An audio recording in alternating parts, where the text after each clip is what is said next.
Pemirsa, sejak mulai diberlakukannya pungutan wisatawan asing PWA 14 Februari lalu sampai akhir April 2024 ini telah terkumpul dana mencapai 67 miliar rupiah lebih. Tercatat sebanyak 452 ribu wisman telah melakukan pembayaran retribusi tersebut baik sebelum maupun sesudah tiba di Bali.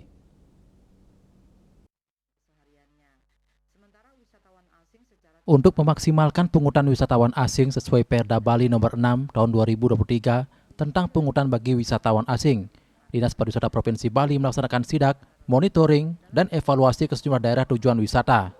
Selain melakukan monitoring dan evaluasi, kegiatan sidak juga dimaksudkan untuk memberikan sosialisasi kepada para wisman karena di Bali telah diterapkan Perda PWA, sehingga para wisman pun bisa turut menginformasikan kepada rekan atau kerabatnya yang akan melakukan kunjungan wisata ke Bali. Cok Bagus Pemayun menambahkan, sampai saat ini dana yang terkumpul dari pungutan wisatawan asing mencapai 67 miliar rupiah lebih.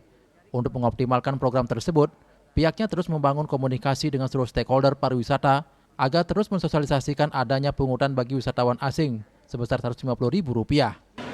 Kurang lebih sampai saat ini sudah mencapai hampir 67 miliar lebih ya, karena memang beberapa hal yang memang belum sampai informasi ini ke wisatawan, sehingga rata-rata per hari 5.000 sampai 6.000 wisatawan yang baru mulai. Kalau rata-rata wisatawan yang datang itu per hari kan 12.000 ya, yang sudah bayar hampir 5.000 6.000 kan hampir 40%.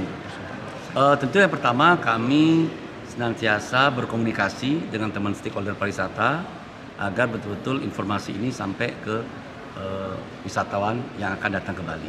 Karena ini kan mereka ada partnernya di luar negeri ya. Kedua juga kami tetap mengingatkan kembali, menginformasikan kepada KBRI agar ketika dia mengurus visa, agar diinformasikan bahwa Bali menerapkan pungutan wisatawan asing, termasuk juga dengan maskapai penerbangan.